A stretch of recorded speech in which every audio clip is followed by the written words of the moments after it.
Every FPS game is the same. Don't get me wrong, I love FPSs in general, but they are all extremely similar to one another. They are only guns that have hit scan weapons. In no way is this a bad thing, but it gets boring after a while. Games like CSGO, Call of Duty, Pixel Strike, and many others are almost the same game. The only real differences are the weapons, maps, and movement. They all merge just to become the same game with different settings. Except one.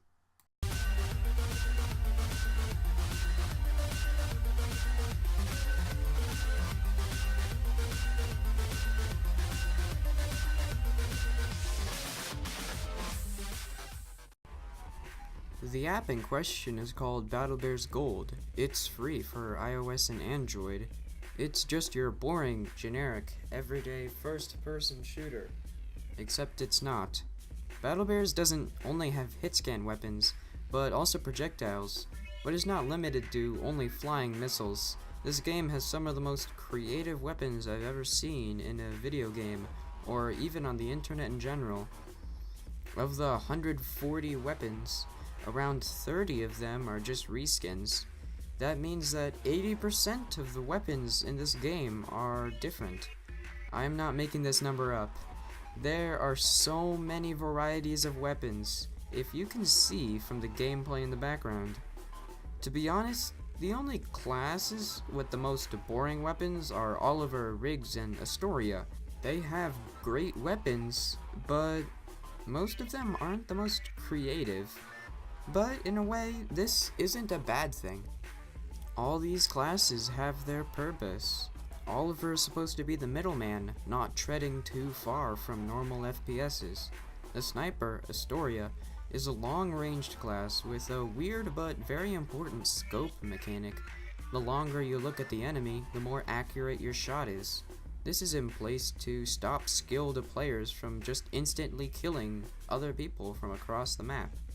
Kind of like how the sniper from Team Fortress 2 has his charge shot. Riggs has just a lot of health. That's really it. But what I'm trying to say here is that all the weapons have both creative power and thought put into all of them, even the boring ones. The devs really know how to make a balanced game. Speaking of balancing, balancing is one of the most difficult things to accomplish in a game, especially in a game as fast as this. But I will try to explain how BB Gold gets away with having so many explosive weapons, but little to no spam.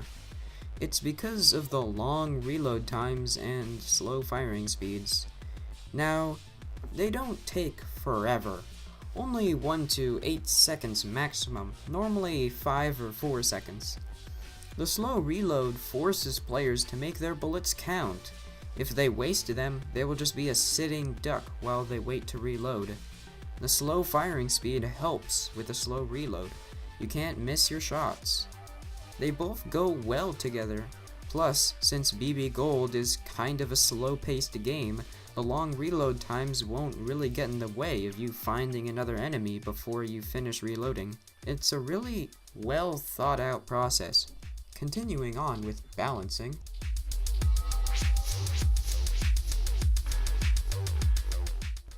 Now there is no way to escape OP weapons in video games. They are just a bad that comes with the good. But I want to give an example of an OP weapon. The Fat Man. The Fat Man is a giant nuke that is launched, and in about 10 seconds will smash into the ground where you aimed it, killing anyone in its giant blast radius. Did I mention it's a secondary? You can have your primary and a giant nuke as your loadout. Now answer me this. Do you believe that this weapon is OP? Yes or no? Because if you believe yes, I'm afraid you're incorrect. Or you just saw this twist coming, either because you're smart, or you already play the game. Now the Fat Man is not OP, far from it, at least in my eyes. If you actually use it, it'll be exactly as I described it earlier, but with a simple twist. It's extremely easy to dodge. All you have to do is look into the sky. If you see a nuke going up, time to book it. If you see a nuke coming down, then just book it. It's really easy to dodge, not to mention the fact that most people don't stand in the same spot for more than 10 seconds just when playing normally. Now the Fat Man isn't just a waste of time, it's a great weapon. Just trying to point out how BB Gold has the ability to balance weapons so well. I'm not even sure that the developers were actually knew this when making it, to be honest, but it worked out in their favor.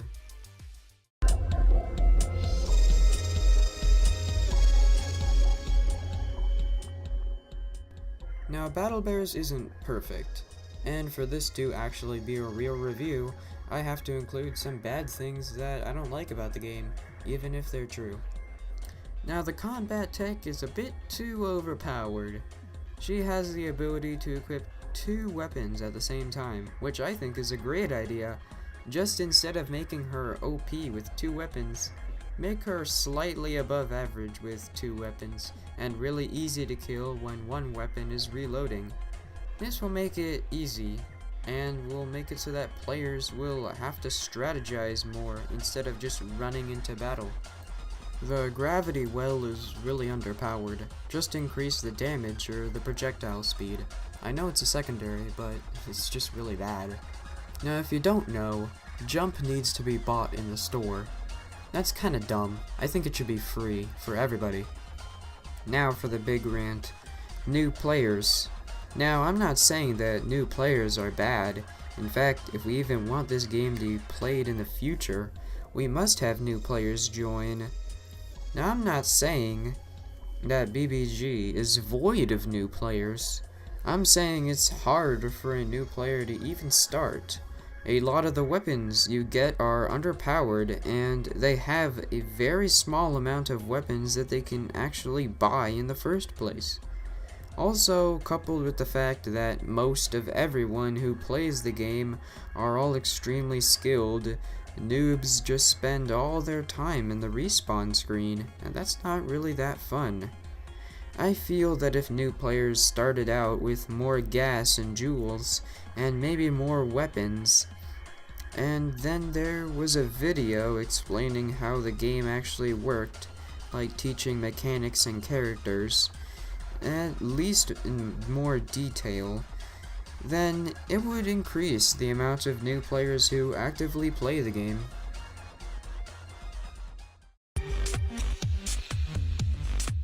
I don't want to end this video on a negative note, so I'll talk more about balancing and creativity from the devs. Remember how I said a lot of the weapons were different? I'm not kidding. And one of the most different of them are owned by a little old grandpa man named Graham. Now, Graham is the engineer. He specializes in area denial, even if that's kinda useless, since Benvu already removed King of the Hill, and nobody ever plays Plant the Bomb. Even if he has a disadvantage straight off the bat, he is a very fun class to use, especially his biohazard weapons. The biohazard set are really rare weapons, not because they're hard to get, they're just so different. And there are only 3 classes in the game that can even equip the weapon that can do radiation damage, and that's the Solar Wind Scar for Oliver, Shotgun and Gamma Burst for Sabri, and the Musket Gamma Ray, Black Hole, Jernobile, and the Radiation Rod for Graham. Since Graham has the most radioactive weapons, he is the main pick for dealing radiation damage. But first we must know what radiation even is. For the shotgun and musket, it's just when you shoot an enemy, then they gain radiation. If it's an area effect, like the Jernobile or Radiation Rod, then it's just if you stand next to it, or in it, then you gain radiation. Radiation can be seen by a little circle above the character's head. The circle can be seen by anyone. If the radiation sign is complete, and you're still standing near radiation, you will explode, instantly killing you and harming other players around you. Unlike a lot of weapons in the game, the journal actually is spammable, with not too many side effects. Though, some things that are worth pointing out are that you can't stand next to your own radiation, and that radiation will slowly go away if the enemy runs away in time. It's not that complicated, just remember not to stand next to the radiation. But the only reason why I bring this up is because pretty much every game I've ever played or even heard of only has health. Not only does BB Gold have a health system, but also an entirely different system of radiation. Radiation doesn't affect health, it's just a separate thing. I love the thought the devs put into this game. It just creates an entirely different experience from other FPSs. If you don't know, I was playing BattleBears Gold since 2013. Pretty much a week after the Royal to Gold update, if you know what that is. So I feel like I know enough about the game to make this video explaining why I feel that BBG should be played more. BBG did have a lot of players in the past, but they just kind of moved on to other games, probably because they were just bad at the game. Anyone who's watching, if you don't play BBG and seem interested at all, please try at least. And since I can give a little tips for new players, I'll try to do it really quickly. Log on every day to get free gas and jewels. I recommend using either Oliver or Tillman when first starting out. Don't use a Huggable until you are really good at moving or know the maps well. Don't use rigs. That's just it. Buy jump. It's really useful. Chat with other players in the new chat thing that is literally added just about 4 days ago. That's it from me. If you enjoy BBG, make sure that you tell your friends about it. That's how I found it. Just try to expose it to the rest of the world. Also, a quick side note is that if more new players that join, the more easier it is to get kills. It'd be hard to kill an experienced player. That's really it from me. I said that already. So here's a funny quote that I posted on Twitter. If you give me salad and let me have a dressing, to me, it's not a sauce, it's a broth.